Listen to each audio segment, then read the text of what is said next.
Κοιτώντας κανείς την Αθήνα από ψηλά, δεν είναι δυνατόν να μην παρατηρήσει τα κυρίαρχα χαρακτηριστικά της. Χαμηλά άσχημα κτίρια, κολλημένα μεταξύ τους, στενοί δρόμοι και ελάχιστοι ελεύθεροι χώροι.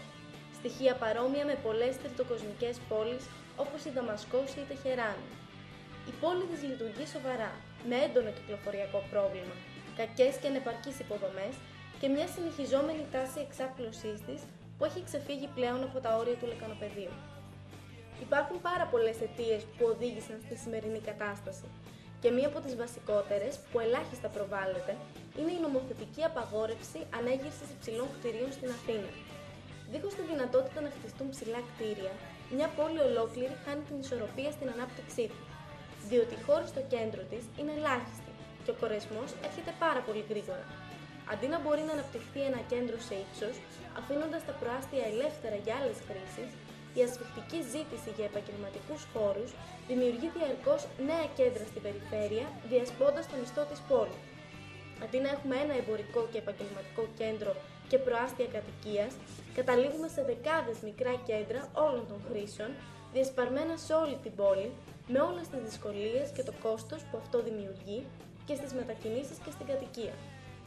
Η ανάγκη για ψηλά κτίρια δεν πρωτοπαρουσιάζεται σήμερα. Υπάρχει από τότε που κορέστηκε το κέντρο και άρχισε η αναζήτηση εναλλακτικών χώρων επαγγελματικής στέγης, δηλαδή από τη δεκαετία του 60. Αντί για τη χρήση του ελεύθερου και απεριόριστου Αττικού ουρανού, οι παράλογες γραφειοκρατικές περιοριστικές ρυθμίσεις οδήγησαν στη σημερινή υποβάθμιση όλου του λεκανοπεδίου. Η έλλειψη ψηλών κτηρίων στην Αθήνα οδήγησε τις προηγούμενες δεκαετίες και συνεχίζει να οδηγεί στην εκτόνωση της ζήτησης για χώρους γραφείων αλλά και διαμερισμάτων με την εξάπλωση της πόλης σε πλάτος. Τα γραφεία που θα μπορούσαν να συγκεντρωθούν σε ελάχιστους μεσαίου μεγέθους ουρανοξύστες σήμερα διασκορπίζονται σε πολλά μικρά κτίρια γραφείων κατά μήκος των κύριων οδικών αξώνων όπως της Κηφισίας, της Μεσογείων και της Ιγρού. Κατοικίες που θα μπορούσαν να εξυπηρετηθούν σε ελάχιστα κτίρια όπως το Απόλλων στους Απελόκηπους, σήμερα καταλαμβάνουν ολόκληρα τετράγωνα χαμηλής συνεχούς αντιαισθητικής ντόμησης.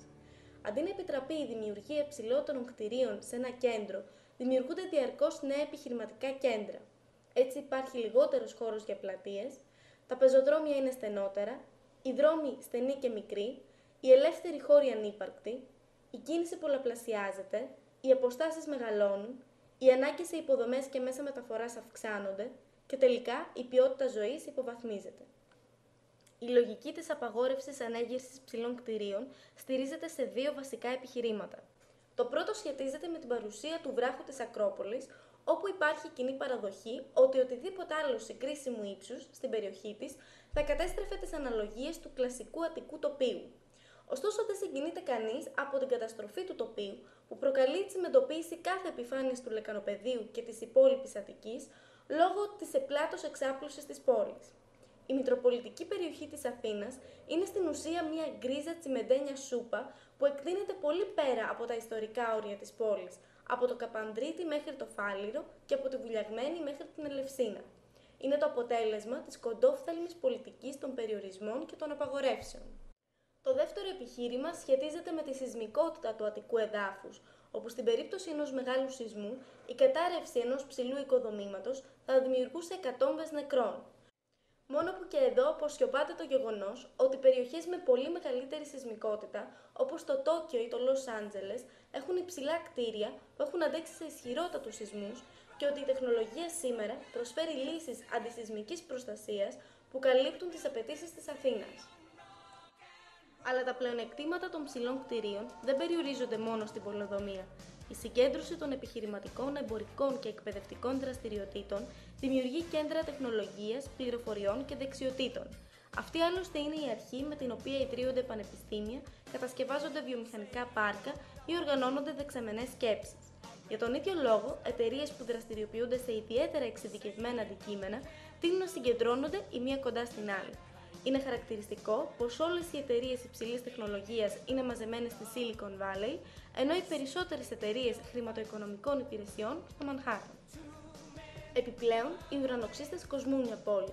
Έχουν το κατάλληλο μέγεθος ώστε να μπορέσει ο αρχιτέκτονας καλλιτέχνης να ξεδιπλώσει το ταλέντο του και να δημιουργήσει στολίδια.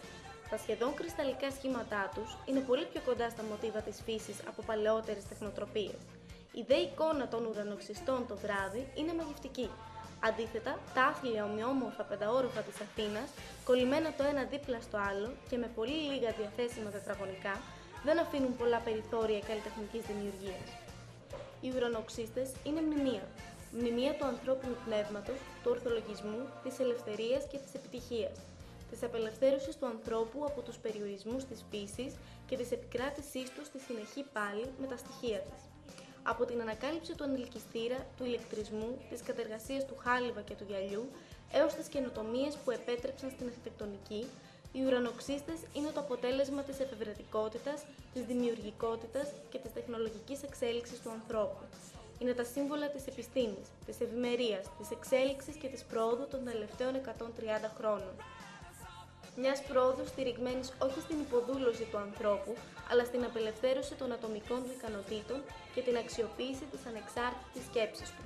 Οι ουρανοξύστες είναι κτισμένοι σχεδόν πάντα από ιδιωτικά κεφάλαια, με σκοπό να είναι κερδοφόρες επενδύσεις και όχι σπατάλες δημοσίων χρημάτων. Κτισμένοι χάρη στην ιδιοφυΐα ατόμων που κατάφεραν να μετατρέψουν τις πρώτες ύλες της γης σε ατσάλινες δοκούς και ανελκυστήρες, αλλά και να σηκώσουν την ευθύνη του οικονομικού βάρους τέτοιων τεράστιων επενδύσεων. Είναι χώροι ζωντανοί, κυψέλες γεμάτες ενεργητικότητα που φιλοξενούν την παραγωγική εργασία χιλιάδων ανθρώπων που δημιουργούν πλούτο. Έναν πλούτο που διαχέεται σε όλη την πόλη και ανεβάζει το επίπεδο της ζωής της. Δεν είναι τυχαίο ότι σε κάθε γρήγορα αναπτυσσόμενη πόλη στον κόσμο ξεφυτρώνουν νέοι ουρανοξύστες, σύμβολα των αναπτυξιακών τους δυναμικών, της οικονομικής τους επιτυχίας και του δημιουργικού κλίματός τους. Ως πότε θα αφήνουμε τις ανελεύθερες, περιοριστικές, γραφειοκρατικές ρυθμίσεις και τις ιδεολειψίες που τις συντηρούν να καθορίζουν τις τύχες της πόλης και της χώρας μας? Λύσεις υπάρχουν, ακόμα και τώρα, και οι πρόσφατες περιπτώσεις αναδιαμόρφωσης του Λίβερπουλ, της Λισαβόνας, του Λονδίνου, της μεταολυμπιακής Βαρκελόνης, ακόμα και των γειτονικών μας Τυράννων και Κωνσταντινούπολης, το απέδειξαν. Ακόμα όμως και σήμερα, μια αλλαγή στο νομοθετικό πλαίσιο που θα έδινε τη δυνατότητα κατασκευής υψηλών κτηρίων σε κάποιες περιοχές όπως το Βοτανικό, το Μαρούσι ή κατά μήκος της Αττικής Οδού θα είχε ευεργετικά αποτελέσματα. Επιτρέποντας την ανέργεια υψηλών κτηρίων, όχι μόνο θα μειώνονταν οι ανάγκες σε καταπλάτος επέκταση, αλλά θα επέτρεπαν τη δημιουργία πολύ ορθολογικότερων υποδομών. Πολύ φαρδύτεροι δρόμοι, μεγαλύτερα πεζοδρόμια, περισσότερα υπόγεια πάρκινγκ, πιο όμορφα κτίσματα και πολλοί χώροι πρασίνου, αρχίζοντας ένα νέο κύκλο ανάπτυξης για την Αθήνα και την Ελλάδα.